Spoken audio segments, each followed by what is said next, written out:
Caros amigos do canal Via Romana, eu sou o professor Rafael Queiroz. Nesse vídeo de hoje eu quero abordar a questão das aparições de Fátima em relação aos erros da Rússia. Tema esse que voltou à voga com a guerra Rússia e Ucrânia. Pois bem, eu quero deixar claro desde já que eu reconheço as aparições de Fátima aos Três Pastorinhos, em 1917. A questão aqui não é se aconteceu ou não aconteceu, mas exatamente o que aconteceu e o que significa erros da Rússia. E o que significam as aparições. Não é? Então, isto posto, nós seguiremos aqui uma linha de abordagem que visa mostrar o seguinte: erros da Rússia foi uma expressão que mudou de significado ao longo do tempo.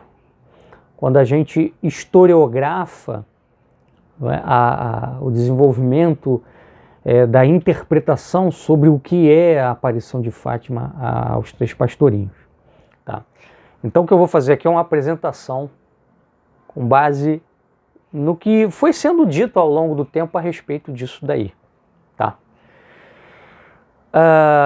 Então o primeiro ponto é o seguinte: essa revelação sobre o papel russo, sobre a Rússia espalhando seus erros, ela faria parte do segundo segredo, de um total de 3. Né? Como nós sabemos, há 3 segredos. E os erros da Rússia faria parte aí do segundo segredo. Tá? Cabe lembrar sobre isso que inicialmente o texto da irmã Lúcia, sobre o segundo segredo, ele fazia uma referência ao fim da guerra, no caso, o fim da Primeira Guerra Mundial. E existem várias versões sobre esse texto, sobre essa memória que é transmitida pela irmã Lúcia sobre esse segundo segredo. Uma versão diz que a guerra acabaria em 1917 e outra diz que ela acabaria em breve, como acabou em 1918. Né? A Primeira Guerra Mundial durou de 14 a 18, então ela acabando em 18, né, acabou um ano depois, mais ou menos um ano depois da última aparição de Nossa Senhora aos pastorinhos. Tá? Quanto ao segundo segredo, só aparecem referências claras à Rússia e à sua conversão em 1929, quando a União Soviética já estava consolidada como Estado ateu comunista. Perfeito? Mas o relato que nós temos do assunto é de 1941, quando a irmã Lúcia escreve suas memórias.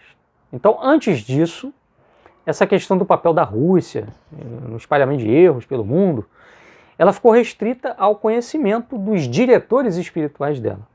Ou seja, não era algo que estava por escrito. Era uma informação que ela tinha passado para os diretores espirituais e sabiam, né, das visões, do conteúdo das visões que ela tinha tido em Fátima, mas que não era conhecido publicamente, tá bom? Ainda sobre o segundo segredo, nós temos que Nossa Senhora teria revelado que antes do fim do reinado de Pio XI, tá, começaria outra guerra mundial. Mas ela, a Segunda Guerra, só vai começar em setembro de 39, enquanto Pio XI morre em fevereiro de 1939, ou seja, Pio XI morre aí 9 meses antes, 6 meses antes do início da Segunda Guerra Mundial. Tá? Nesse mesmo segredo, tá bom? Diz que só quando víssemos à noite uma luz desconhecida no céu é que viria o castigo de Deus, através da fome, da guerra e de perseguições à Igreja e ao Papa. Mas que se a Rússia fosse consagrada, isso seria evitado. Tá? Há várias interpretações possíveis a respeito dessa luz. Né? Talvez ela possa indicar aí as bombas atômicas lançadas no Japão. E esses castigos, né, que viriam sobre o mundo, os conflitos, né, do pós-Segunda Guerra, os conflitos do período ali da Guerra Fria. A gente sabe que não teve uma guerra entre Estados Unidos e Rússia e União Soviética, mas tivemos guerras pelo mundo, né, disputas entre capitalismo e comunismo, né, pelo controle de diversos países. Tá? Todavia, eu quero destacar aqui, a respeito disso tudo, que desde já o século XIX havia clérigos que ressaltavam o perigo da Rússia para o catolicismo romano, ou seja, e já falavam dos erros da Rússia sendo espalhados pelo mundo. Quer dizer, não era um tema absolutamente original, tá? Que foi Nossa Senhora quem revelou para os pastorinhos. Já era um tema existente no meio eclesiástico e que era, inclusive, trazido à baila por nomes como Dom Guéranger, né? Que no século XIX vai escrever assim, numa das suas obras: a cada dia aumenta o poderio dos eslavos separados da Igreja Católica. Emancipados do jugo muçulmano, formaram-se jovens nações naquela espécie de arquipélago, que são os Balcãs. A direção moral e religiosa dessas nações ressuscitadas pertence à Rússia. Para a infelicidade da Rússia e da Igreja, tal força deixa guiar por superstições. Né? Entre esses círculos eclesiásticos, o temor era de que o poder do czar desse fôlego ao projeto da Terceira Roma, né? Já que a Igreja Russa de Moscou se julga a Terceira Roma, né? E já declarava assim um metropolitano Zósimo lá no século XV e XVI, no cânon pascal de 1492, o seguinte, né? Caíram duas Romas, Moscou há de ser a terceira e quarta não haverá. Então, dentro da mentalidade também russa, né, eslavófila, do patriarcado de Moscou, eles tinham essa ideia de que o papel de levar a luz do evangelho ao mundo seria, né, deles e não da Roma católica, da Itália, né, dos papas romanos, etc. e tal. Então, desde então, vinha se fortalecendo a ideia de uma terceira Roma, mas a Revolução Bolchevique, que era ateísta, em essência, não encabeçava esse perigo de uma terceira Roma czarista, pelo contrário, ela impedia a expansão disso daí. Tá? Ora, na visão do Dom Guéranger, isso precisa ficar claro, para que isso fosse evitado, era preciso consagrar a Rússia ao Imaculado Coração de Maria, ou seja, Dom Guéranger já falava o que a irmã Lúcia diz, né, nas suas memórias. E ela atribui isso a Maria, né, uma revelação de Nossa Senhora. Pois é, exatamente essa mesma doutrina que a irmã Lúcia repete em suas memórias, como eu falei, né, no século XIX já escrevia Dom Guéranger, né, a Rússia católica é o fim do Islã e o triunfo definitivo da cruz no Bósforo, sem riscos para a Europa. É o Império Cristão do Oriente elevado a um esplendor e poder inauditos.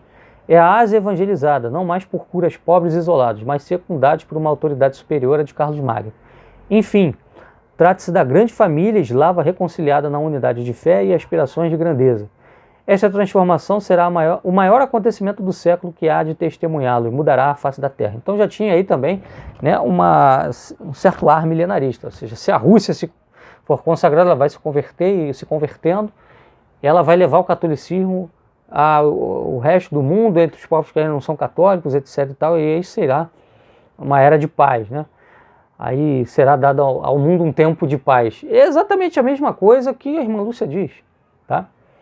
Em 1940, né, depois de insistir sem sucesso com o Papa na consagração da Rússia, Papa Pio XII, para abreviar a guerra, a irmã Lúcia alega ter recebido nova revelação da parte de Nosso Senhor, insistindo na consagração. Em 42, ela consegue que Pio XII realizasse a consagração. Sob os efeitos dela, a irmã Lúcia vai dizer que o bom Deus tinha me mostrado já o seu contentamento pelo ato, ainda que incompleto. E parece que Pio XII não citou especificamente a Rússia, né? Ele consagrou o mundo. Aí tem alguns que dizem, bom, a Rússia faz parte do mundo, então se ele consagrou o mundo, ele consagrou a Rússia. O que faz muito sentido, aliás. Mas ela vai dizer que foi um ato incompleto, mas que Cristo estava contente, e segundo seu desejo, Santo Padre de vários bispos, né, em troca promete acabar em breve a guerra, ou seja, em troca dessa consagração, Nosso Senhor acabaria com a guerra. Mas a conversão da Rússia não será já. Né? Em suma, ela atestava que o gesto de Pio XII não era o bastante. Tá? Em suma, ela atestava que o gesto de Pio XII era já o bastante. Tá? Porque traria o fim da guerra e traria a conversão da Rússia, mas não para já. Porém, 10 anos depois, 52 e mais de 52, a irmã Lúcia ela volta à carga e diz que Nosso Senhor não estava satisfeito com a consagração de 42. Quer dizer, Nosso Senhor estava satisfeito com 42, mas aí em 52 ele deixou de estar. Né? Enfim, resumindo aqui isso tudo, né? Já havia uma doutrina sobre os erros da Rússia como ameaça direta ao catolicismo romano. Só que ela não tinha nada a ver com o comunismo, mas com o cisma. Ela só vai ganhar um caráter de a Rússia espalhando o comunismo pelo mundo depois. Mais notadamente, eu diria, depois de 45, quando acaba a Segunda Guerra Mundial, se instaura, a partir de 47, a Guerra Fria. E daí vem a insistência da irmã Lúcia em 52 fazer uma nova consagração. Por quê? Porque se tinha estabelecido a perseguição aos católicos nos países dominados pela Rússia, pela União Soviética, melhor dizendo. Então, a partir dali de 52 para cá, os erros da Rússia se tornam sinônimos de comunismo. Então, aí você tem, por exemplo, o caso Putin, Olha, muita gente falando, se a Rússia ganhar na Ucrânia, o Putin vai restaurar a União Soviética e aí o comunismo volta. E aí com o comunismo, o ateísmo e aí a perseguição à Igreja Católica. Bom, dias atrás saiu uma reportagem, se eu não me engano, foi na BBC, dizendo assim que Putin não quer restaurar a União Soviética, mas sim o Império Czarista, o Império Russo. E é isso mesmo. A nova Constituição que foi feita na Rússia, uma Constituição que dá privilégios à Igreja Ortodoxa, revela isso. Então, assim, se os erros da Rússia vão ser espalhados pelo mundo, não deve ser os erros do comunismo, porque o Putin não está comprometido com isso. Se estivesse, não teria feito uma nova Constituição, dando aí privilégios à religião. O comunismo é ateu. Então, fim de papo. Então, esse pessoal histérico aí da TFP e de outros grupos estaria completamente errado. O problema todo é que essa temática, ela não foi revelada por Nossa Senhora. Tá? Ela já era trazida à baila antes, do século XIX. Há alguns padres, inclusive, que alegam, que aduzem, que houve sim a aparição de Nossa Senhora de Fátima aos pastorinhos, mas que esses pastorinhos eles misturaram muitas imagens, muitas ideias que eles traziam de antemão, da cultura da época, do contato que eles tinham com o clero da época, e que foi justamente essa cultura que fez com que eles dessem forma, no caso a irmã Lúcia, a essas memórias, ou seja, ela vazou as suas memórias com base naquilo também que ela trazia como cultura eclesiástica. Então, tem isso aí a ser considerado. Tá? Então, a partir de 29 é que você começa a falar de erros da Rússia, que a irmã Lúcia vai começar a falar disso para os seus confessores, e depois é que isso deixa de ser o cisma para passar a ser o ateísmo bolchevique. Tá? Se em 1942 a consagração foi suficiente, em 52, segundo a irmã Lúcia, já não era mais, face à perseguição que a igreja sofria nos países comunistas. Então, a mudança do status político mudou o entendimento da validade da consagração. Quer dizer, não foi um fator teológico que mudou esse entendimento, foi um fator político. Lembra que em 42 a esperança de Pio XII era que a igreja fosse chamada pelos aliados a reconstruir o mundo, mas não aconteceu. Então, justamente por essa frustração política é que se reinterpreta a consagração de 42 em vista de tem que fazer uma nova consagração, tá? Porque aquela não foi suficiente. A partir dos anos 90, a TFP, o padre Paul Kramer, etc., passaram a defender a visão de que a Rússia pós-União Soviética era a mesma coisa de antes, porém repaginada. O Kramer vai dizer que o Putin e seu regime são o neo-stalinismo. Tá? Com base nas suas interpretações de Fátima, Kramer vai chegar a prever uma guerra movida pela Rússia contra o Ocidente em 2008, terminando em 2011. Ele chegou a fazer essa previsão usando aí esse segundo segredo. Tá? E aí em 2011 começaria o Reino de Maria. O que mostra que a cena fatimista, a cena dos cultores, o segredo de Fátima, ela é prenhe de fantasias e delírios. Então a gente tem que ter muito cuidado na análise, na interpretação disso daí. Tá? Toda a questão envolvendo a consagração da Rússia mostra, por outro lado também, uma grande esperança na Rússia, como responsável por um revival da cristandade católica romana. caso se converta, trazendo uma nova Idade Média, né? De forma indireta é uma aposta no papel messiânico da Rússia.